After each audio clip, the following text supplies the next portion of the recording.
En las últimas décadas, la lingüística y sus modalidades y subdivisiones, psicolingüística, sociolingüística, neurolingüística, con escuelas ramificadas dentro de un edificio cada vez más abarcativo, ha desplazado parte de la investigación de lo que constituía el objeto tradicional de las academias, y esta marea no deja de crecer.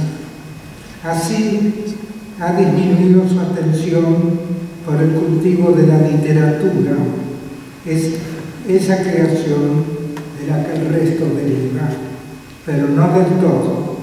Para el caso, se ha luchado para reservar a la literatura su coto de casa, y dentro de esta, a una de sus joyas más preciadas, la poesía.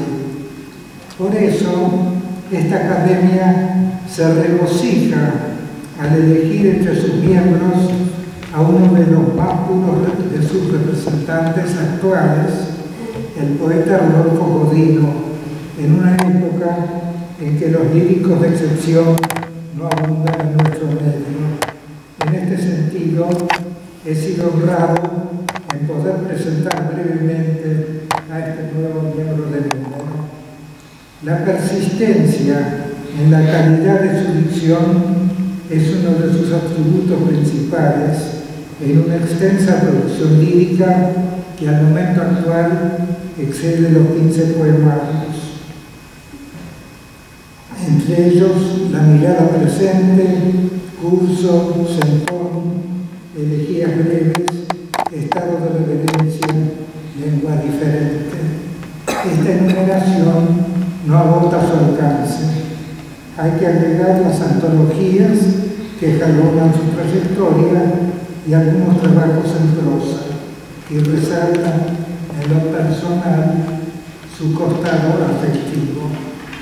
Rodolfo Godino nació en 1936 en San Francisco, Córdoba.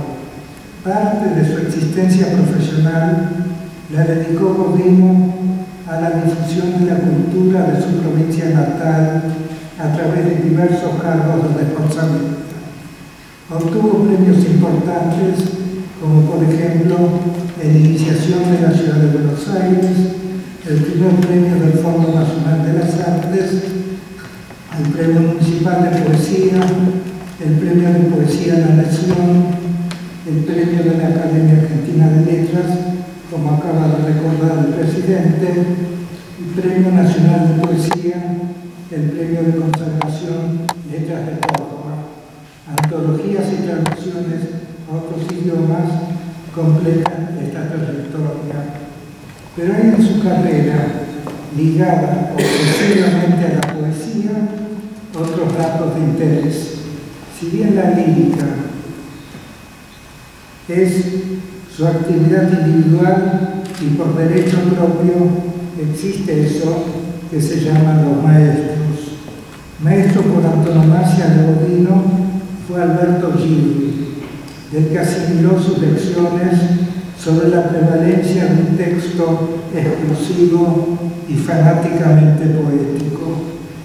Carlos Mastronardi, Raúl Gustavo Aguirre, Basilio Uribe, Enrique Rebol y varios poetas anglosajones, ya fuera directa o indirectamente, como Thomas Eliot, William Carlos Williams, Emily Dickinson, Wallace Stevens, Dylan Thomas, Ezra Pound y el alemán Gottfried Benn, también Rita y Poe.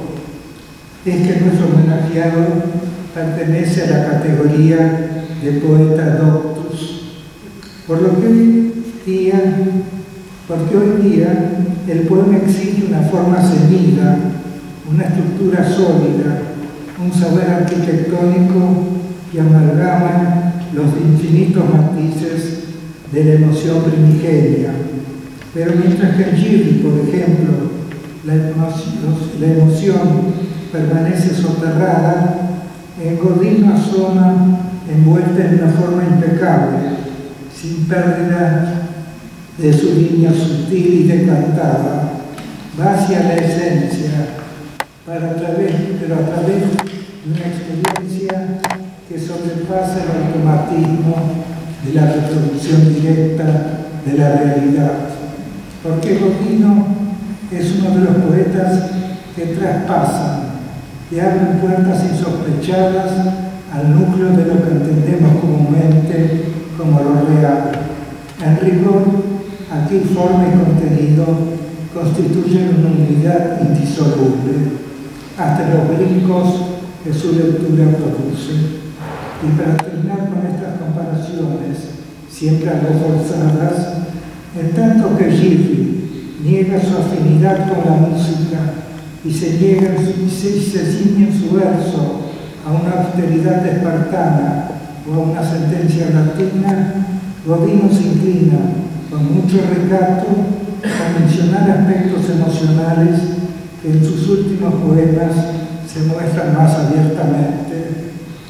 Entre las oscuridades o incertezas respecto a la realidad última, las aproximaciones y transnotaciones que Godino aplica a sus impresiones profundas muestran el acierto poético que sus versos encarnan, y a no dejarse engañar por su barniz intelectual, a veces vigorosamente aplicado para no permitir que asome su costado emocional, al punto que ha sabido, con su rara ciencia y en medio de una tensión de fuerza notable, crear una categoría de críticos de otra índole, entre los que pueden destacarse a quienes están dedicados a la elucidación de una poesía lo menos decorativa posible, como Ricardo Herrera, uno de sus mayores y mejores intérpretes. Pero con un poeta de la envergadura de Godino no cabe solo el tejido del comentario o la exégesis. Hay que exponerlo a la luz de ecuación en su creación prolongada e impecable, a su sentido de la lealtad poética, para lo cual intentaré valerme, a modo de conclusión, de la transcripción de un poema verdaderamente paradigmático. Las afinidades espirituales alimentan el impulso creador del poeta.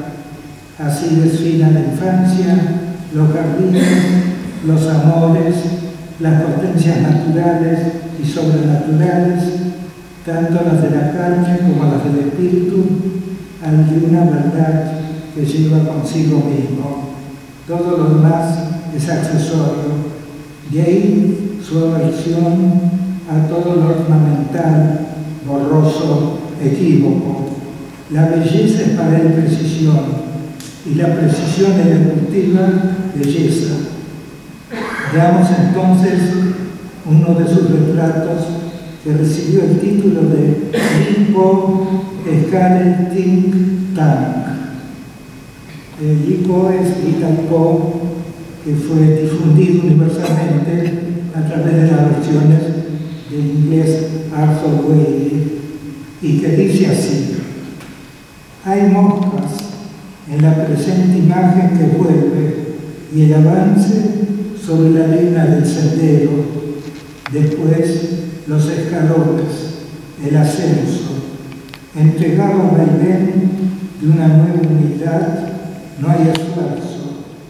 Cuando pasa bajo la arcada, cree que ha llegado por un acto de levitación que solo un segundo antes aún giraba en el puerto, en la casa, en el pueblo, al que ahora es como un pájaro indiferente.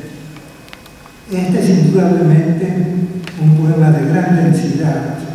Lo que se dice ensambla con el mejor modo de inscribirse en su sentido más hondo.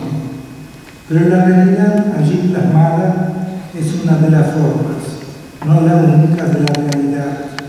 Detrás de la realidad aparente o superficial se albergan capas de otra más profunda, más esencial. Es, vaya este ejemplo, lo que ocurre en este poema sobre Edith Poe. Aquí el protagonista, el poeta, el mago, el sabio, intenta en la soledad que le es consustancial la ascensión a un monte sobre las arenas, es decir, sobre las dificultades o accidentes del sendero. La sensación más tarde de levitar en el cuarto, pasada la arcada, el milagro el viaje al tercer solo es el destino del poeta. Mientras tanto, a su alrededor se mueve el pueblo que permanece apartado e incomunicado, como un pájaro indiferente e incapaz de atender al llamado de la cumbre. Si se quiere, el poema, que no da saltos abruptos y sigue los lineamientos de una lógica interna, es conducido por Godino a través de rodeos y asociaciones, y en donde el exclusivo de lo inmediatamente indirecto no tiene sentido. Poeta como poeta, pueblo como pueblo. Esta es, por supuesto, una de las interpretaciones posibles. Pero el sentido último que Godino otorga a su texto permanece posiblemente incólume. Rodolfo Godino, sea usted bienvenido a esta casa de las letras que le habla de sus brazos y se enriquece con sus experiencias tan afortunadas en el campo de la mejor poesía que somos capaces de elaborar.